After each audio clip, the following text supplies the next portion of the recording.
मैं फिर से जी उठा था। मैं सीधे उसी दिन वापस आ गया था जब लिन फैंगिंग ने मेरे चेहरे पर 5 लाख युआन की बैंक कार्ड फेंकी थी और इस बार सब कुछ पहले जैसा ही शुरू हुआ। लेकिन मैं पहले वाला इंसान नहीं था। अपनी पिछली जिंदगी में मैंने उस कार्ड को पैरों तले कुचल दिया था और चिल्लाकर कहा था, सच्चे प्यार की कोई कीमत नहीं होती। लेकिन बदले में मुझे बस उसके होंठों पर तिरस्कार भरी मुस्कान मिली थी और एनसुए की आंखों में साफ घृणा दिखाई दी थी, और उसी पल भी मैंने खुद को नहीं रोका था। मैं उसे पाने के लिए सब कुछ दांव पर लगा चुका था। पूरी यूनिवर्सिटी में मैंने खुद को तोड़ दिया था सिर्फ स्कॉलरशिप्स लेने के लिए। ग्रेजुएशन के बाद मैं उसकी कंपनी में सबसे नीचे के छोटे से पद से शुरू हुआ था, और सच कहूं तो मैंने खुद को कभी इंसान की तरह ट्रीट ही नहीं किया। बाकी लोग जहां नॉर्मल टाइमिंग में काम करते थे, मैं दिन रात बिना रुके काम करता था। बस एक ही सोच थी कि मैं उसके लायक बन जाऊं। फिर जब एएन फैमिली की कंपनी क्राइसिस में गई तो वही मैं था जिसने अपनी नॉनस्टॉप मेहनत और बिजनेस सेंस से इन्वेस्टमेंट खींचकर कंपनी को बैंकरप्टेसी के किनारे से वापस लाया। और उस वक्त मुझे सच में लगा था कि अब मैं इन फैमिली का पिलर बन जाऊंगा, अब मैं अनसुए से लीगली शादी कर पाऊंगा। लेकिन जो मेरा इंतजार कर रहा था वो था मेरे शरीर का पूरी तरह टूट जाना। इरेगुलर लाइफ और हद से ज्यादा काम ने मेरी हेल्थ को रेड अलर्ट पर डाल दिया था, और आखिरी बार जब मैं गिरा, डॉक्टर ने सीधा कहा, तुम्हें टर्मिनल कैंसर है, तुम्हारे पास बस कुछ ही दिन बचे हैं। और अजीब बात यह थी कि ठीक उसी वक्त एनस्यू और लाई मुझे देखने आए। उसकी आंखों में अब वो पुरानी दया नहीं थी, बस एक अजीब सा राहत था, जैसे उसने कोई भारी बोझ उतार दिया हो और लिए तो अपनी खुशी छुपाने की कोशिश भी नहीं कर रहा था। उसने आराम से एनसुए की कमर पकड़ी, मुझे ऊपर से देखा और बोला, चेन्यू, कंपनी को बचाने के लिए धन्यवाद, अब सब स्टेबल है। अगले महीने मैं और श्याओसुए एंगेजमेंट कर रहे हैं। और वो उसके कंधे पर सिर रखकर धीरे से बोली, चेन्यू, मुझसे नफरत मत करना, मेरी माँ सही थी, हम कभी एक ही दुनिया के नहीं थे। उस पल मुझे समझ आया कि मेरी पूरी जिंदगी, मेरी सारी मेहनत बस उनकी लव स्टोरी का एक टूल थी, एक ऐसा टूल जिसे काम खत्म होते ही बेरहमी से फेंक दिया गया। उसी वक्त मैंने मन ही मन ठान लिया, इस जिंदगी में मैं फिर कभी उनका प्यार का गुलाम नहीं बनूंगा। और इसलिए इस बार मैंने बिना एक सेकंड गंवाए वो बैंक कार्ड उठा ली और हल्की मुस्कान के साथ कहा, ठीक है मैडम, मैं खुद को दूर ही रखूंगा। पहली बार लिन फैंगिंग का चेहरा बदल गया। उसने शायद हजारों रिएक्शन सोचे होंगे, लेकिन ये नहीं। उसकी नजरें उस पतली सी कार्ड पर गईं जो अब मेरे हाथ में थी, और मेरी आंखों में चमक आ गई, क्योंकि वो सिर्फ एक बैंक कार्ड नहीं थी, वो मेरी नई जिंदगी का टिकट थी, मेरे पुराने अतीत के ताबूत की आखिरी कील थी। कहीं वो अपना फैसला बदल ना दे, ये सोचकर मैंने तुरंत उसके हाथ से कार्ड खींच ली और खुद ही आगे कहा, आप चिंता मत कीजिए, मैं सिर्फ एनस्यू से ही दूर नहीं जाऊंगा, मैं कंपनी भी छोड़ दूंगा और इस शहर से गायब हो जाऊंगा, अपने सारे कॉन्टैक्ट बदल दूंगा, वो मुझे जिंदगी भर ढूंढ भी नहीं पाएगी। क्या इतना काफी है? वो पूरी तरह से शॉक में खड़ी रह गई, उसका मुंह खुला रह गया, लेकिन एक शब्द भी बाहर नहीं आया। वो मुझे ऐसे देख रही थी जैसे मैं कोई इंसान नहीं बल्कि कोई अजनबी मॉन्स्टर हूं। और मैं समझ सकता था क्यों, क्योंकि बस कल ही तो मैंने एनसुए को खुश करने के लिए तेज बारिश में आधे घंटे तक पब्लिक बाइसिकल चलाकर सिर्फ उसके लिए एक फेमस केक खरीदा था। और जब मैं उसके बिल्डिंग के नीचे पहुंचा, मैं पूरी तरह भीगा हुआ था, बिल्कुल एक भीगे हुए चूहे की तरह। लेकिन उसने बस कार की खिड़की से हाथ बाहर निकालकर केक लिया और मुझे देखकर तिरस्कार से कहा, चैन्यू, तुम इतने पैथेटिक कैसे हो सकते हो? और उसी कार की ड्राइवर सीट पर बैठा लिया स्टीयरिंग पकड़े हुए मुझे देख रहा था। उसके चेहरे पर जीत की मुस्कान थी, उसकी नजरों में मजाक और तरस दोनों थे, जैसे वो किसी ऐसे कुत्ते को देख रहा हो जो अपने मालिक को खुश करने के लिए जान लगा देता है। और उस पल मेरे अंदर गुस्सा नहीं, बस एक अजीब सी एंडलेस सैडनेस उठी थी। फिर मैंने हल्की सी मुस्कान दी, अपनी जेब से वॉलेट निकाला और उसमें से एक फोटो बाहर निकाली। वो फोटो जिसमें मैं और एनसुए साथ थे, वो मेरी जिंदगी की सबसे सच्ची चीज थी। लेकिन लिन फैंगिंग के सामने बिना एक पल सोचे मैंने उसे 2 टुकड़ों में फाड़ दिया और पास के कूड़ेदान में फेंक दिया। और फिर वॉलेट से वो हर चीज निकाली जो एनसुए से जुड़ी थी, चाहे वो उसका दिया हुआ सस्ता की चेन हो या बाकी बची हुई छोटी मोटी चीजें। मैंने सब कुछ बिना हिचकिचाहट उसी कूड़ेदान में फेंक दिया। मैंने उसकी तरफ देखा और शांत आवाज में कहा, और देखिए, मेरी सिंसेरिटी साबित करने के लिए ये सारी चीजें अब मुझे बिल्कुल भी नहीं चाहिए। और इतना कहकर मैं कैफेटेरिया से बाहर निकल गया, और बाहर आते ही सबसे पहला काम मैंने बैंक जाना किया। जब एटीएम में बैलेंस देखा 5,01,354 युआन, तो मेरे मुंह से एक लंबी सांस निकल गई, क्योंकि वो एक्स्ट्रा 1,354 युआन वही थे जो मैंने अपनी पिछली जिंदगी में खून पसीना बहाकर बचाए थे। थोड़ा मजाक जैसा भी लगा और कहीं ना कहीं दुखद भी। बिना सोचे मैंने 10,000 युआन कैश निकाले, जेब में डाले और सीधे उस जगह चला गया जिसे मैं सबसे ज्यादा जानता था, कंपनी ग्रुप के बिल्डिंग के नीचे। मैं अंदर नहीं गया, बस सामने वाले बेंच पर बैठ गया और चुपचाप उस बिल्डिंग को देखता रहा, क्योंकि मेरी पिछली जिंदगी में वही जगह मेरी बैटल बैटलफील्ड भी थी और मेरा रेफ्यूज भी। वहीं मैंने अनगिनत दिन रात गुजारे थे, वहीं मैंने अपना सब कुछ झोंक दिया था और कभी मैं वहीं खड़ा होकर खुद को पैशन और एंथुजियाज्म से भरा हुआ महसूस करता था।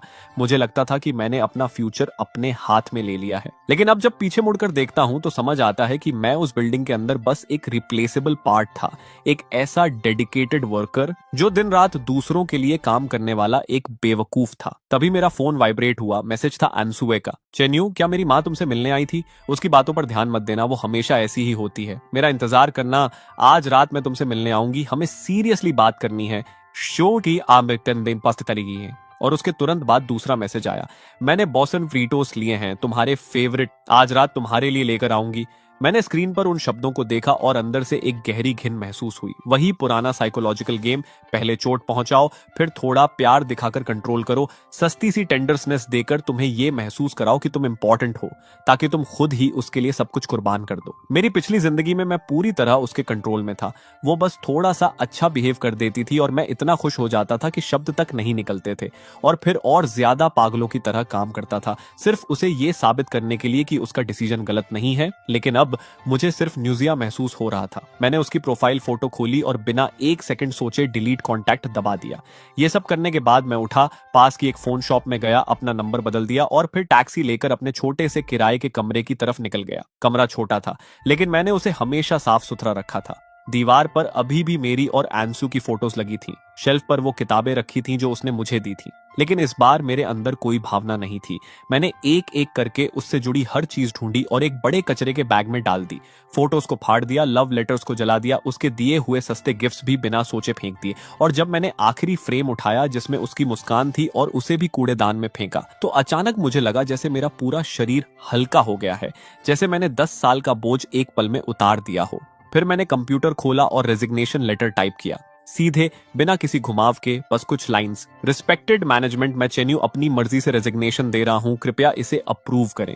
ये डिसीजन तुरंत इफेक्ट में है। सैलरी सेटलमेंट की कोई जरूरत नहीं है, मुझे उस पैसे की कोई जरूरत नहीं थी। मैं बस जितनी जल्दी हो सके उस जगह से निकलना चाहता था, उन लोगों से सारे रिश्ते तोड़ना चाहता था। एचआर मैनेजर और अपने डायरेक्ट सुपीरियर्स को मेल भेजने के बाद मैंने कंप्यूटर बंद किया, पहले से तैयार की हुई छोटी सी सूटकेस उठाई जिसमें बस कुछ कपड़े और मेरे सारे डॉक्यूमेंट्स थे। बाकी कमरे की चीजें अब मेरे किसी काम की नहीं थी। ये मेरी पिछली बेवकूफ जिंदगी के लिए एक छोटा सा फ्यूनरल था। मैं सूटकेस लेकर बाहर निकल गया, बिना पीछे मुड़े, उन सारे घटिया यादों को पीछे छोड़ते हुए। और जैसे ही सीढ़ियों से नीचे उतरा, मुझे एक जानी पहचानी परछाई दिखी। वो एनस्यू थी, हाथ में बाउस का बैग लिए सीढ़ियों के पास खड़ी बेचैनी से देख रही थी। मुझे सूटकेस के साथ बाहर निकलते देख वो एक पल के लिए फ्रीज हो गई, फिर जल्दी से मेरी तरफ आई और बोली, चेन्यू, तुम कहाँ जा रहे हो? उसके टोन में हल्की सी शिकायत थी, लेकिन मैं नहीं रुका। मैंने उसकी तरफ देखा तक नहीं और सीधे उसके पास से निकल गया। उसने हाथ बढ़ाकर मुझे पकड़ने की कोशिश की, लेकिन मैंने उसे अवॉइड किया, फिर मुड़कर उसकी आंखों में सीधे देखा। यह पहली बार था जब मैं रीबर्थ के बाद उसे सीधे देख रहा था।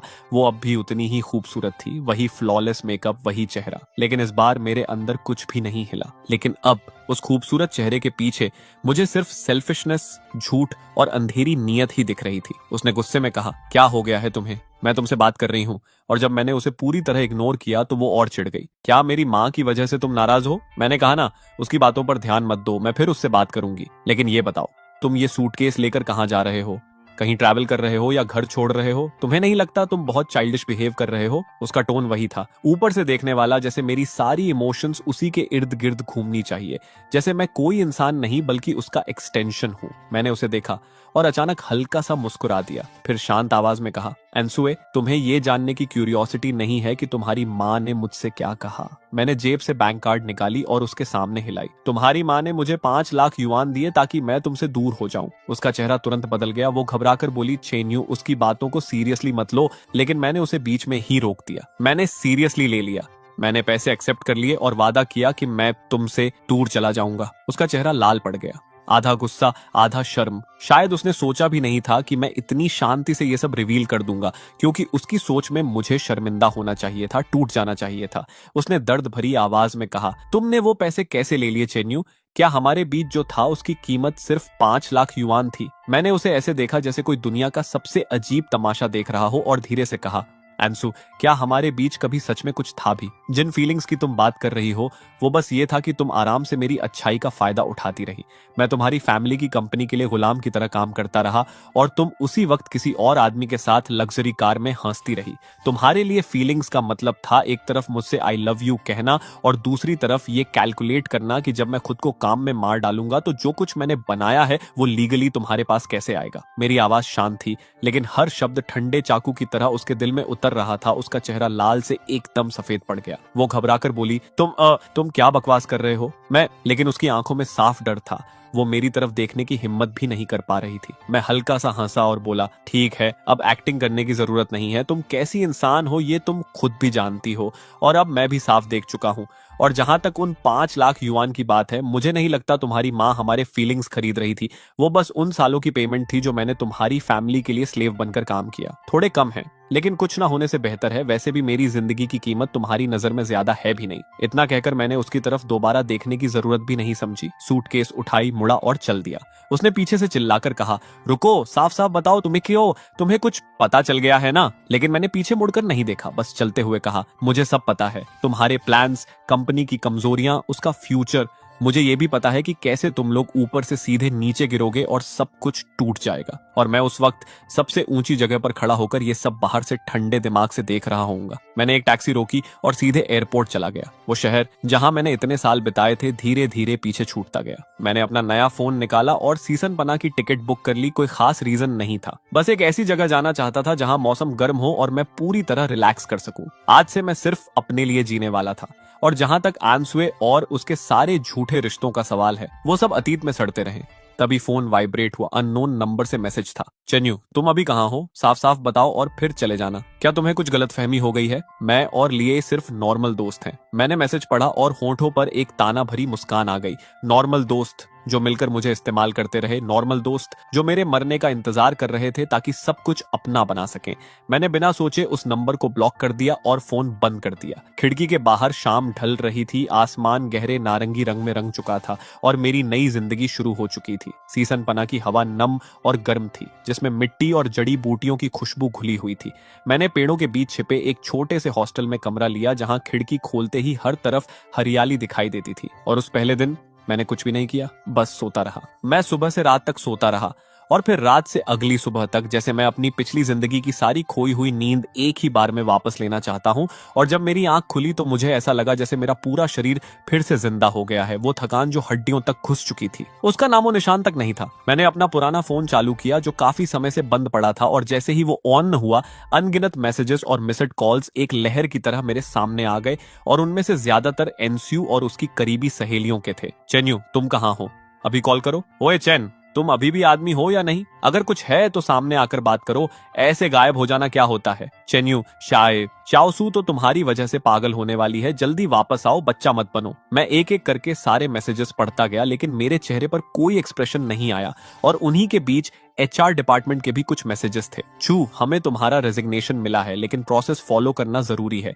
इस तरह बिना नोटिस के जाना जॉब अबैंडनमेंट माना जाएगा। कंपनी तुम्हारे खिलाफ एक्शन ले सकती है। चेन्यू, डायरेक्टर तुम्हें तुरंत वापस आने का ऑर्डर दे रहे हैं। एक इंपॉर्टेंट प्रोजेक्ट तुम्हारे बिना नहीं चल सकता। अगर तुम वापस नहीं आए तो कंपनी इसे वॉलंटरी अबैंडनमेंट मानेगी और तुम्हारे प्रोफेशनल रिकॉर्ड पर असर पड़ेगा। पहले धमकी, फिर मीठी बातें, वही पुराने ट्रिक्स। मैं हल्का सा हंसा और बिना सोचे सारे मैसेजेस डिलीट कर दिए। फिर मैंने एक नया सिम निकाला और उस स्टॉक अकाउंट